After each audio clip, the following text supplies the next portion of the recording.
was more, obviously there'd been a mixture in the thing, but Aramaic was much more from the area of Persia, Babylon. It's the predecessor of Arabic and came from that part of the world. Now, it wasn't a Muslim language at that point because Islam isn't founded till 600 years after Christ, Muhammad lives. But it was the predecessor language of those tongues. But Koine Greek was the pretty much the language of a lot of people there, or anyone who was literate probably knew Greek. I mean, that's how the Bible spread in those times. Correct. One language. But Rome was didn't they speak Latin? Like what? So there were two parts of the Roman Empire. There was the Eastern Empire and the Western Empire. The Eastern Empire obviously was the Middle East, Egypt, some parts of North Africa. The Western was Italy, Spain, up into Germania. In the Western Empire, you spoke, the universal language was Latin. In the Eastern Empire, it was Greek. But in the same way, what's the universal language today? No. No Well, to a money. lot of people speak English in other English. English is the universal, but Mike said even louder. You didn't say it loud, he said louder money. Oh. And I was saying no to money. The universal language is English. You go around the world, people who are sophisticated speak English. Now, that's not entirely true, because where is that not true? That's not true in a lot of Asia. And in a lot of Asia today, what is becoming the common language? Yeah, Chinese. Just because of the influence that China has in that part of the world. How long has English been the pretty much universal language of the world? Yeah. You said it's Great Britain. Yeah, it started with Britain, so it's been longer. It was the British Empire that really introduced that. So you're talking probably the 1700s or so. From then on, English was, what was it before that? No. Spanish, probably Spanish. And that's why if you go to South America today, parts of North America, but again, they lost North America, and that's when it kind of went downhill for them. It would have been Spanish. Or the other choice would have been, and that's not as widely known. Actually not French. Portuguese was probably more widely spoken than French. Paula, why you're adding yourself twice? Like you're already on. Esther, is that a form of You're muted. No, Your mic's different muted. language. They are both Romance languages, but they are a different language. So there's always been this kind of universal language among humanity, and it's basically based on who's the most powerful kid on the block. Because if you want to get ahead in this world, you've got to deal with the most powerful kid on the block, and whoever that is, if you don't know their language, you're going to be at a big deficit. English is the language of commerce right now. Yeah, but commerce, military, all kinds of stuff.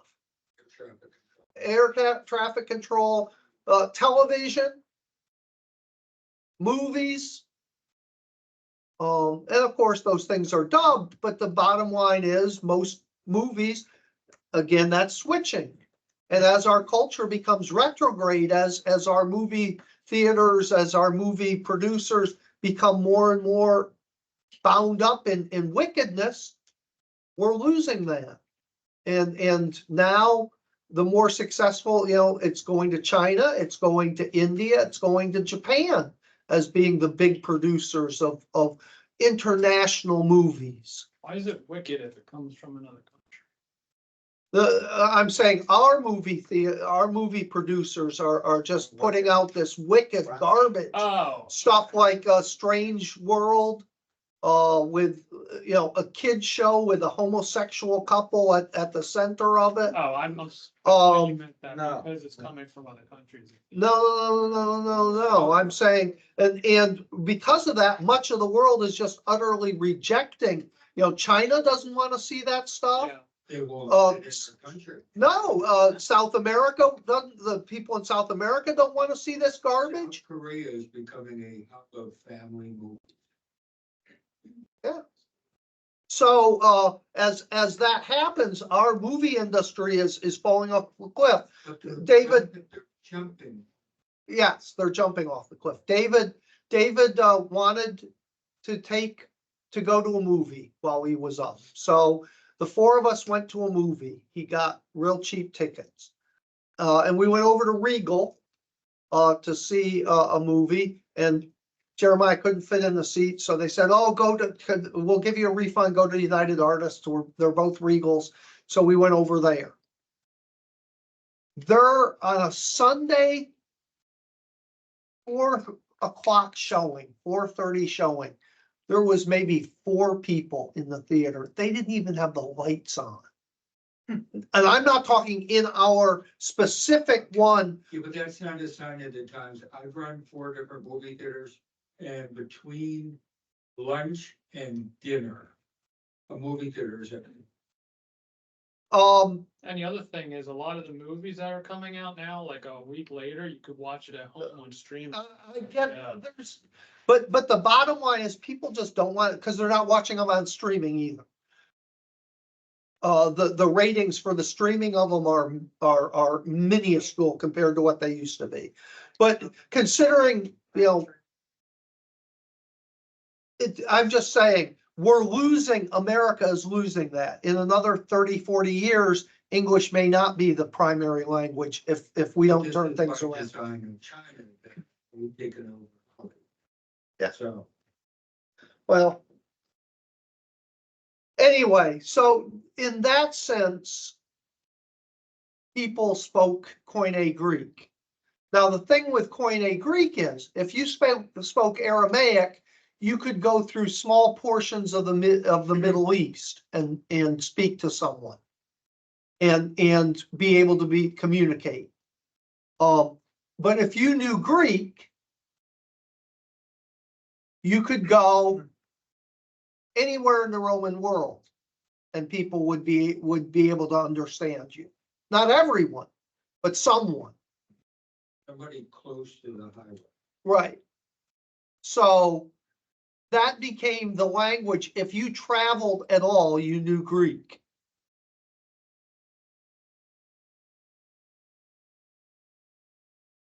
They're still used today, 2,000 years later. What an accomplishment.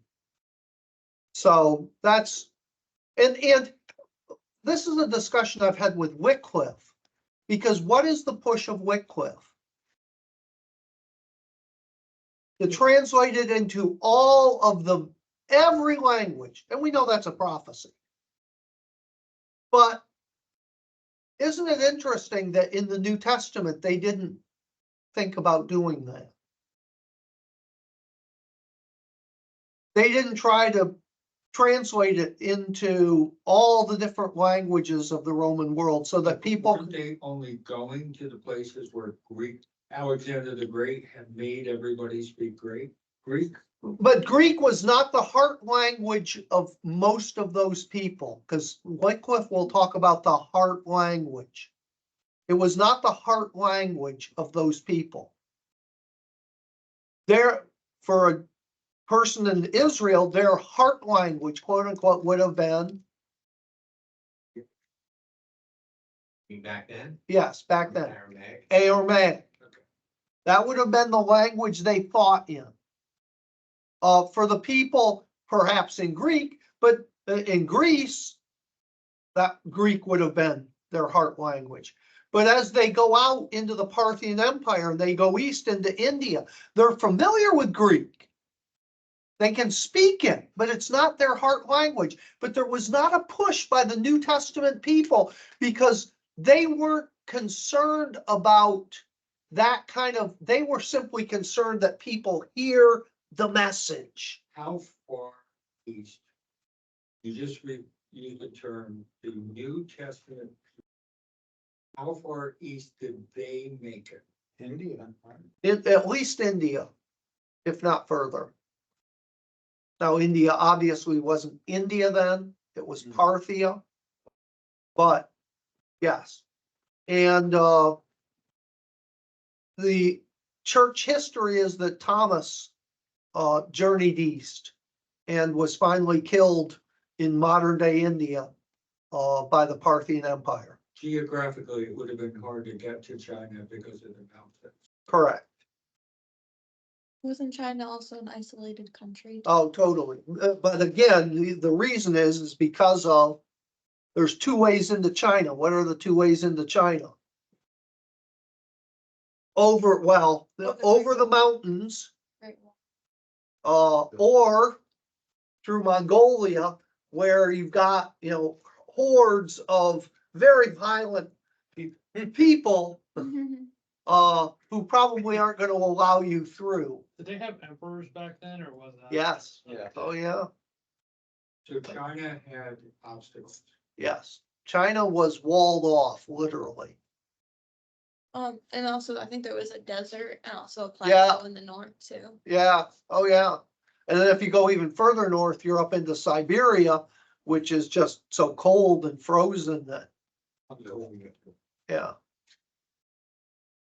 So, Because I was talking to a pastor, and said, do you understand that, just before, in the generations before Jesus, we had the Roman road system made, and we made Greek the world language of word that. language. If you were close to a highway, you had to be able to speak.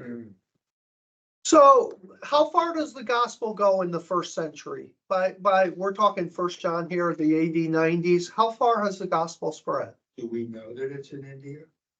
It's almost undoubtedly in India. Okay. I Yes. would say it spread through the Roman Empire. Let's go south. Let's go south. How far south is it?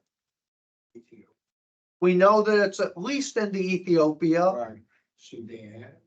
which is modern day Sudan, Ethiopia, that south of Egypt. It's gone further south than Egypt. You're running into a lot of desert. Yeah, once you get much there, I you're would into figure desert. it would stay within the. Where else?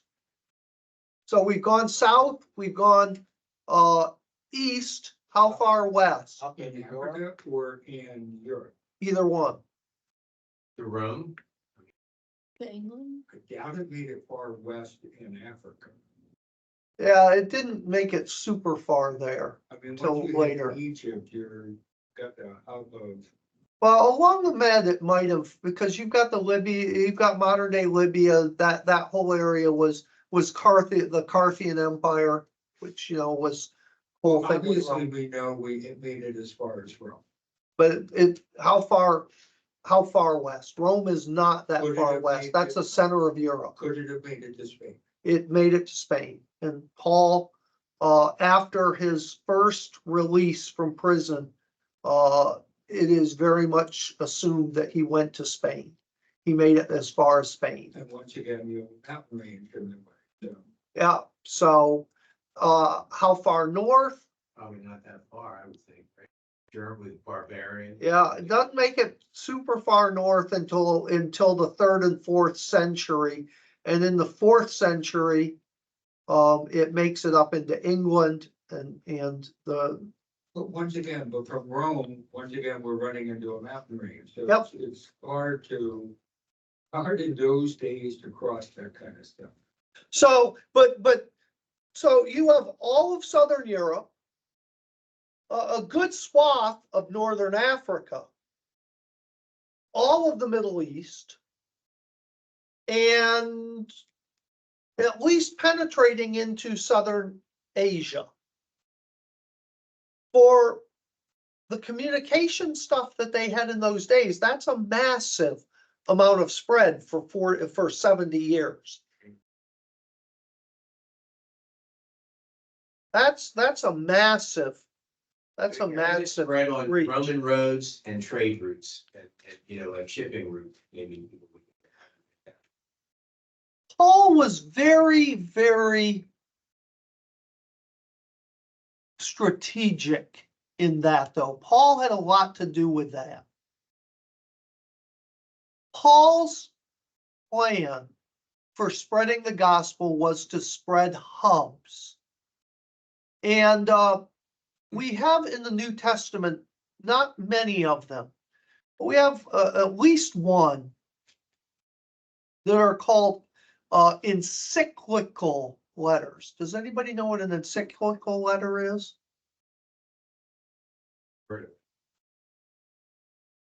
Ephesians, at least Ephesians, maybe Philippians, and there's several letters that Paul mentions that he wrote that were not inspired. He mentions a letter he wrote to the Laodiceans. They were encyclical letters because they were meant not to simply stay at that church and inform that church, but to be passed around to the other churches in the area. And if you go through very carefully Paul's missionary journey isn't to spread out uniformly. How does Paul spread out in his missionary journey? Think about this. But what's his journey look like? But you know, if we were taking what we're familiar with New Jersey, if you're going to introduce the gospel in New Jersey, you could come into South Jersey. Let's say you land at Cape May, and then you could start a church in a couple of years in Wildwood, and maybe in Brigantine, and then kind of move up and you come into Bridgeton and Salem and Ocean City maybe. Obviously easier if you follow the parkway and the turn. And do you see what I'm saying about this slow spread of the gospel out? That is not how Paul did it. Did he follow the postal route? Paul did major jumps with the gospel. So before Paul's a missionary, the church has already been founded in Antioch. Where's Antioch? Turkey. Yeah, it's in eastern Turkey. It's in eastern modern day Turkey. So where does Paul go next? Does he kind of spread through eastern Turkey? Next big city. He jumps to fairly near the coast with cities like Corinth and Ephesus. And he founds churches there. And then where does he go? He jumps to Macedonia. Again, several hundred miles. And he plants churches there. And then where does he go? He goes south, in Ephesus, but he goes south to Corinth and Athens on the Greek peninsula.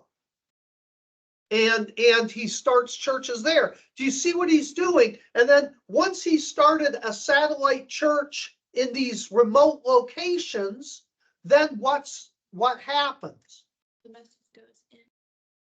Yeah, each of those churches becomes a hub for the gospel to spread out from that. So you've got, instead of the gospel having a single hub and just slowly advancing, you've got the gospel springboarding here and starting a hub here, and springboarding here, and then the hubs growing together and filling in. It was a much more strategic kind of a vision than simply the slow spread to kind of uniformly take over from a given location, which is what Islam did.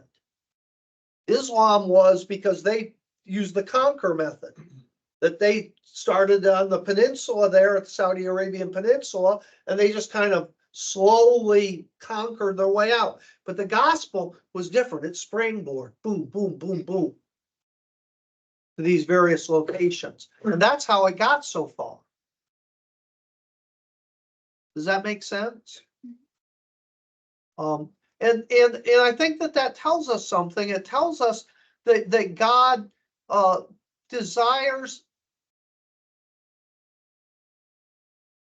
us to use means. A lot of times we can have this attitude that God will just do it magically or supernaturally.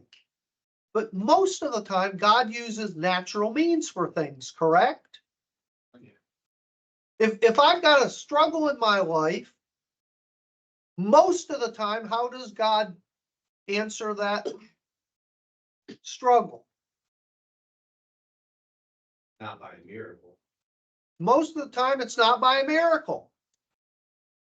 Most of the time, it's by a very mundane, divine coincidence. So I'm going under financially, and I'm praying, and I've been faithful, and I've been making wise decisions. Because a lot of people are having financial problems because they've made crazy decisions. But I've been being wise, I've been being faithful, and I'm praying. And how does God answer that prayer? A magical money tree grows in the backyard with $50 bills on it. Yeah. Maybe somebody that I knew 10 years ago calls me up and goes, hey, there's this job opportunity. I think you'd be great for it. Maybe my boss just calls me in and goes, I really like the work you've been doing. We're going to give you a raise. But most of the time, it's something like that, correct? So God expects us to participate in his plan. And Paul did that very effectively.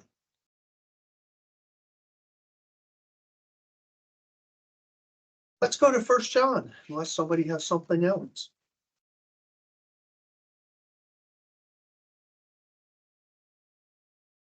We talked about the difference. What is the difference between 1 John, 2 John, 3 John, even the Gospel of John, and most of the rest of the New Testament?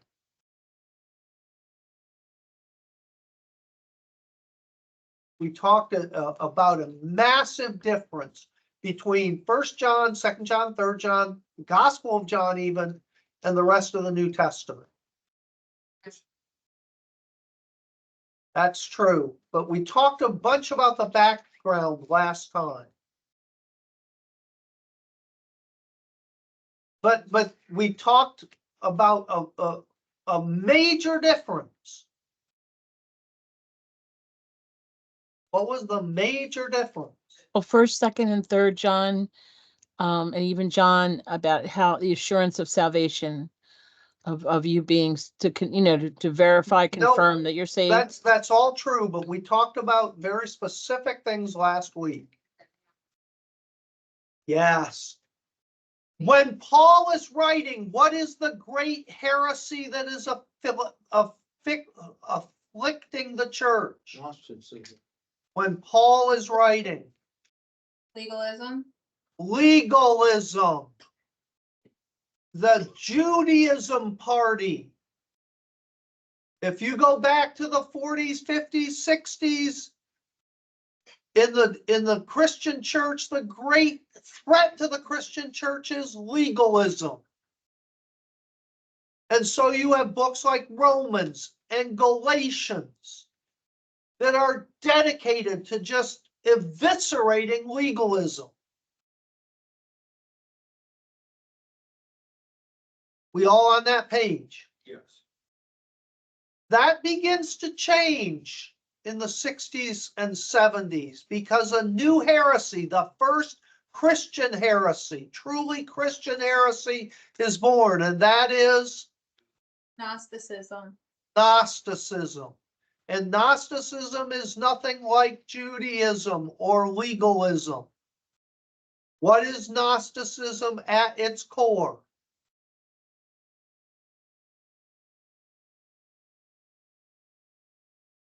It is the combination put an adjective, yes. Greek philosophy with Christianity. Mix in one more component. What's the one more component that goes with it? We still have that, a group of them with us today. Add in some mystery religion. And there you have, what's the group that we still have with us today that is the mystery religion? The Masons. The predecessors of the Masons.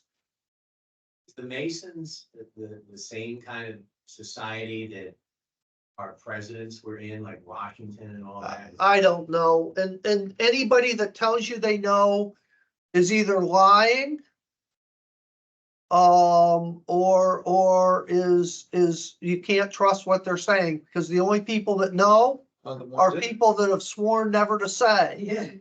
And the only people that say are people that probably didn't know. So, because the whole idea of what was, and Gnosticism, again, it's built on this. What is salvation for a mystery religion? How is a person saved?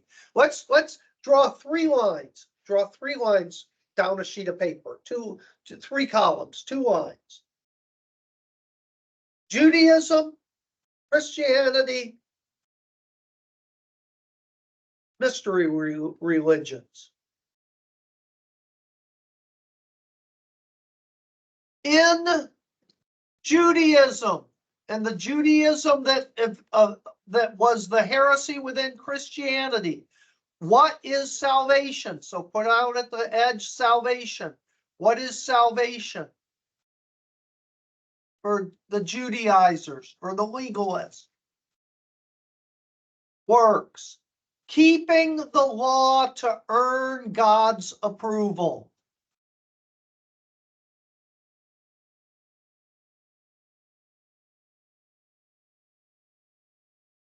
What is salvation for true Christianity? You need a little more than that. Need a little more than that.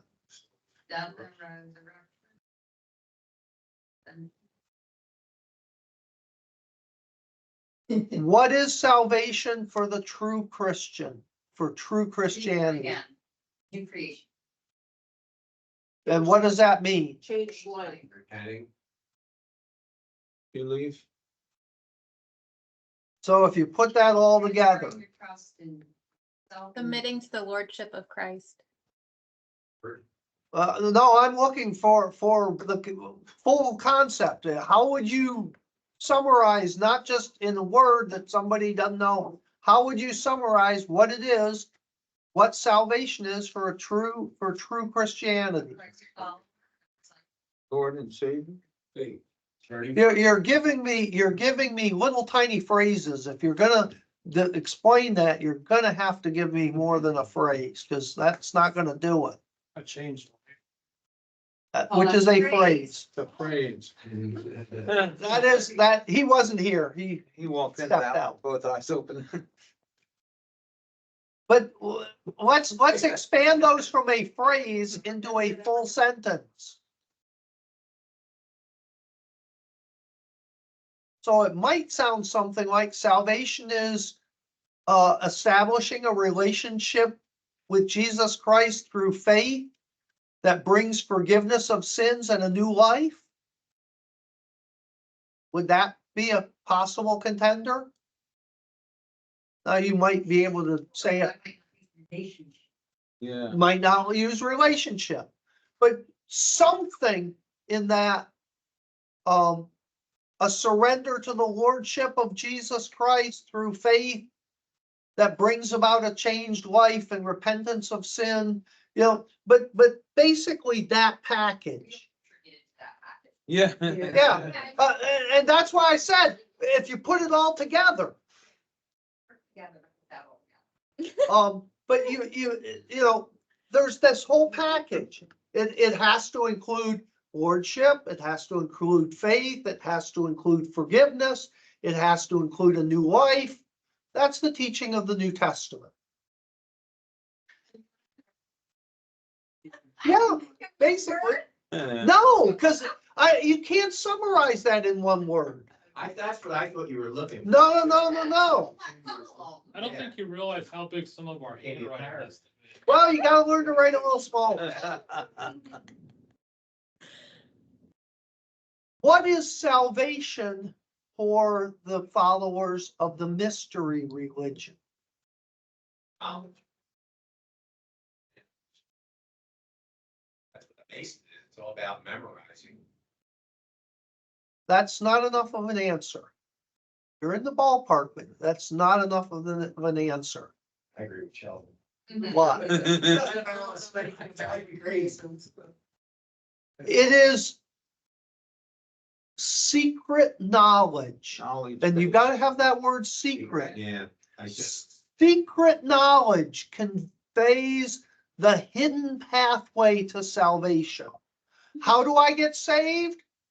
I learn the Secret knowledge. secret knowledge. Isn't the whole thing that as you progress further in that thing, you learn more? Steps. Yeah, and more of the secrets. So salvation for the mystery religions is about knowing these secrets.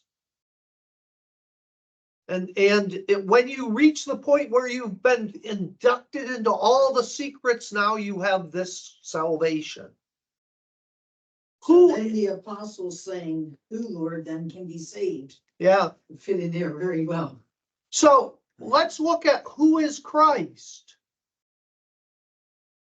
Who is Christ for the Judaizers?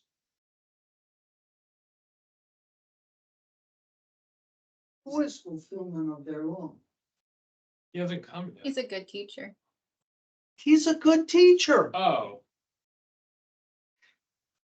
Well, the Muslims believe that he's a prophet. Yeah, sure. But the Judaizers, those people that Paul was arguing with, that were in the church, that called themselves Christians, how did they view Christ? He's teaching us the law. He's teaching us how to keep the law. He's helping us to live the law. Oh, God. But he's just a teacher. Because his role is teacher. Who is Christ for the true Christian, the biblical Christian, the New Testament Christian? The path to God. Lord and Savior. Lord, Savior. Second person in the tribe. He is, son of God. I'm not going to say that, not because it's not a biblical thing. I think it's very biblical, but it means something entirely different to them than it does to us. If you say that to a modern person, they think that means something entirely different than it did to the New Testament people. So I'm going to go with Louise's thing. Instead of saying he's the Son of God, he is God the Son. Second person. Yeah, Head. yeah. He is God the Son. He is Lord. He is Savior. We've left out a couple of things that we need to put in there. The living word. Okay? He is the sacrifice that pays for sin. Can't leave that one out. The substitutionary death. You can't have a Christianity Christ without the death on the cross. And then along with that, you have to have the risen Lord. Otherwise, he'd be no different than. Otherwise, you've got the Catholics where he is still on the crucifix. They do. They just don't. Yeah. But you, for not official Catholic, but for many who claim to be Catholics, they keep him on the cross. They do don't that really. also as a form of art. Yeah, they don't push the resurrection as much in just Yes, it's in the theology. I'm not denying that, but the focus is often the crucifix rather. I than- didn't realize that. I thought the main focus they had was just they were focused on all the the saints, right? And That's another part of it. That's something different. So you have Christ who's God the Son, Savior, Lord. He's the substitutionary atonement. He's the sacrifice for sins. He's the risen Lord. Who is Jesus for these Gnostics?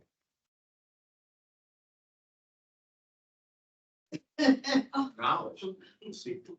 Jesus was the Spirit wasn't human. that came to earth to teach us the secret knowledge. Jesus was not human. He did not have a real body. He only appeared to have a body. And that's why in 1 John, it says what? What's the verse? You bet. The Masons are the The Masons are another version of these mystery religions, the Gnostics. but not necessarily. The Gnostics were one part of mystery religions. There were many, many other mystery religions in the Greek world. They were a common form of Greek worship. By the time Jesus comes around in the 1st century AD, the belief in the Greek gods was waning. They were very much an anachronism. Most people thought that there were literally these guys up on Mount Olympus. First of all, they'd been to the top of Mount Olympus. Oh, Mount Olympus. Oh, Yeah, yeah. yeah, yeah. I didn't know that either. Yeah. Oh, yeah. So, yes, people gave lip service to these gods. They may have gone to the temples of these gods, but they were not, didn't have the power they'd had 400 or 500 years ago at that point.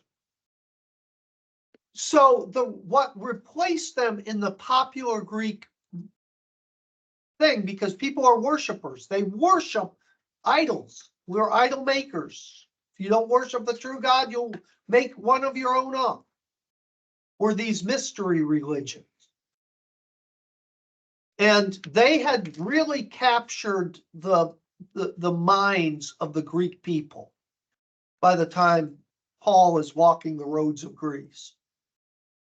And so it's not that Gnosticism formed mystery religions, it's mystery religions were there, and when Christianity intersected these mystery religions, that created Gnosticism. It's very much like what modern day religions that are known in the United States. I had a question. Aren't the Eastern Stars the female version of Yes. the Masons? Yes, yeah. Where do you see Oh, so- modern day religions that are that same kind of intersection of local religions? Scientology. The Scientology could very well be one, yeah, Christian Science. that could be one. But I was thinking more Caribbean. Voodoo, Santeria. If you go down into South America, all the different religions down in South America where they took all of the local deities and local spirit things, and what did they do when the Catholic Church came in? Added it to the church. They just put a saint name on them. And so now that we still worship the same thing, we've just got a saint name.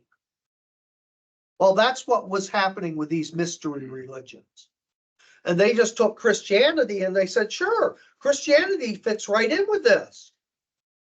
Jesus was the spirit man that came to earth to teach us the secrets. So when Paul talks about in 2 Corinthians, what does he say? A different Jesus, a different gospel, a different spirit. There were many of these things going on, just like there are today. And if you look at the modern church, you have these two things, because do you have a church in America that is still legalistic?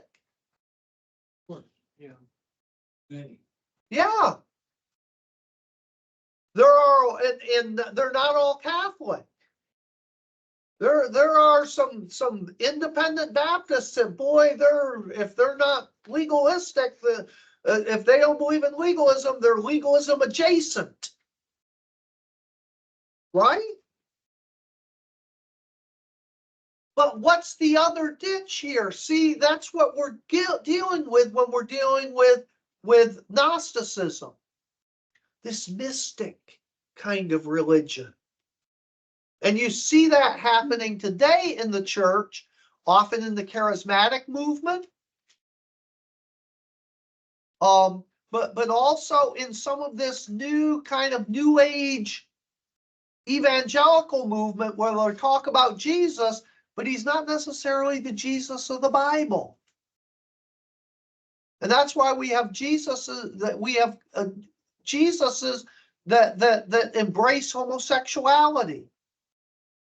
Has there ever been a time, Or any of these other abominations. has there ever been a time where we didn't go in one ditch or the other? We were on the road for like maybe a year or No, there's been times when a large portion of the church was there, not just for a year, but it always swings off in one way or the other, or usually both. Usually the church splits. Somebody, Nick was talking about, why can't we just get rid of all the denominations and just all agree? Why? It'll never happen. Which one we gonna agree with? Exactly. Yeah. It's not that people say, let's disagree over stupidity. It is people come into the church and propose, like these Gnostics did, heresy, and bring it into the church, and the true church has to stand up and go, no. And when the church stands up and goes, no, guess what happens? Split. And do either side back off and say, well, we're not Christians anymore? No. Can you drive down the highway and see the first church of the heretics? We teach heresy here. Everybody claims to have the truth. And we have to be discerning to know what the truth is. So this mystery religion goes so deep that's why Paul was it on Mars Hill where, there's the statue to the unknown God. And Well, he took this advantage of that. Yeah, didn't know enough of who. yeah, and again, that was growing in because the Greek gods were losing their power slowly among the people, the priesthoods of that, because it's really kind of ridiculous to have this kind of idiot gods, and I'm going to worship a guy that rapes women right and left and fathers illegitimate children, and Practically there right now. yeah, I know, but It's swung real far now. but after a while of being there, people get sick of it. It can be real attractive in the beginning, but when the consequences of that start to fall, after a few hundred years of that, people start getting sick of it. And they start going, if there's not a better God than these jokers.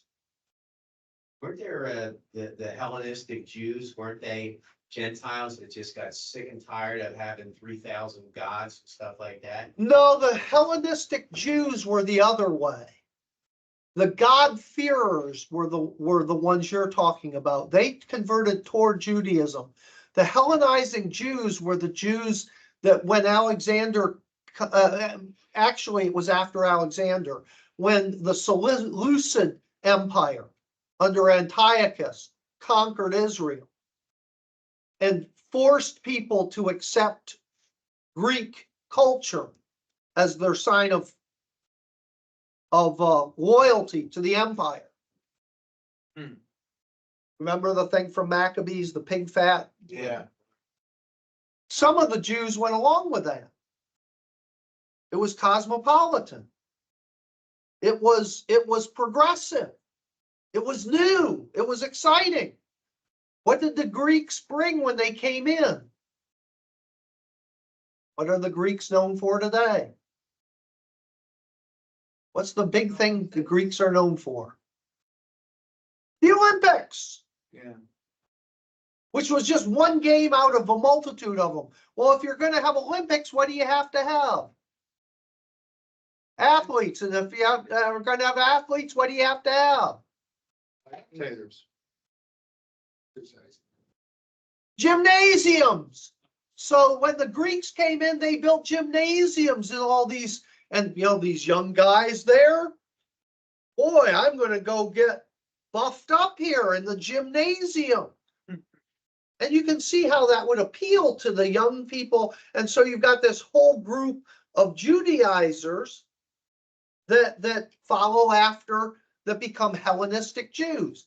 There's political power there. If I join them, I can advance in the ranks and get a good job and be rich. And I can go to the gymnasium and hang out with all these people in the gymnasium and lift weights and throw shot puts and javelins and. I didn't know they had gyms back. Oh yeah. Well, same thing with the arts. They didn't Yeah. call it. Yeah. So that was actually the opposite way, the Hellenizers. And of course, in Jesus' day, who's probably at the forefront of the Hellenizing? Majesty. Yeah. Yeah. And even ahead of them is Herod. Herod. What's he got? Palaces. What's in his palaces? Temples to worship God? No, swimming pools, gymnasiums, bathhouses, steam rooms.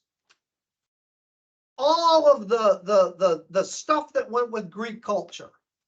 If you ever go to Israel, and we go up to Masada, and you'll see in Masada these literally he had this Olympic-sized swimming pool there that he kept filled with water in the middle of the desert. You know how hard that is? Rains once a year. And it's not like they had a electric pump, pumping the water up from 1,000 feet underground. Every gallon of that water Was hand carried. had to be carried by hand. And then they had steam rooms, and you can actually go into steam rooms and you can see where the floor used to be, because there's all these pillars from where there was the water, where they pump in the hot water under the floor, and the steam would come up through the floor. When they pump it in. Oh. Pumps. Armstrong method. Yeah.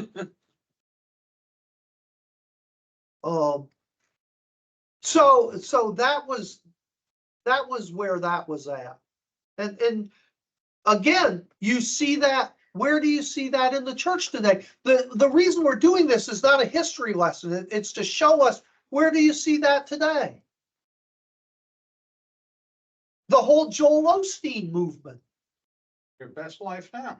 Yeah. What's the goal of the church? To get you to have a great, to get you to have the American dream.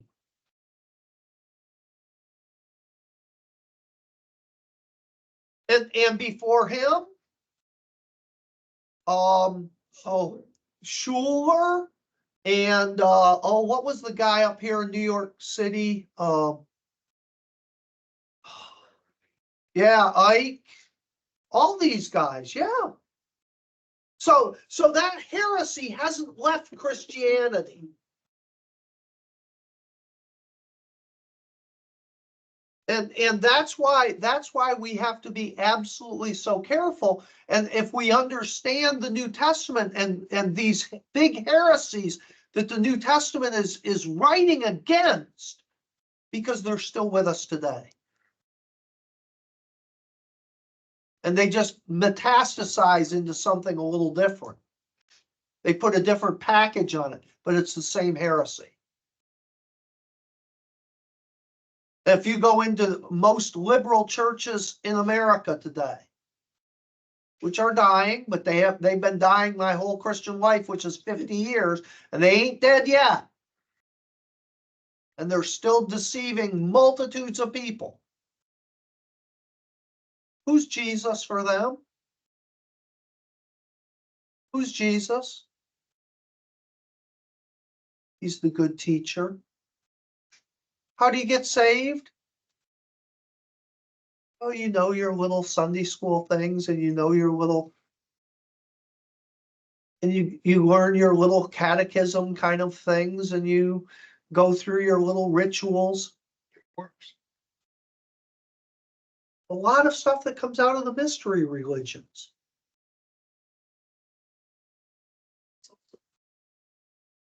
Yeah. Yeah. Yeah. So that's why it's so important to understand, and this transition from the big heresy in the church in the 60s being liberal, being legalism, Judaizers, to in the 90s being Gnostics is a major thing. And that's why these books have such a different tone. That's why they have such a different feel. That's why they have such a different language, because they're dealing with a new threat. There's a new attack on the truth, and they have to stand up to it. And they hit it head on. And the sad thing is today, as often as we have these new threats coming up that have their seeds in these from 2,000 years ago, we don't meet them with the same kind of head on. No. Plus, there's less Bible knowledge Yeah. Not less. See you all. Take care. Have a good night. Good night. now. In fact, I was giving you. Good night. Okay.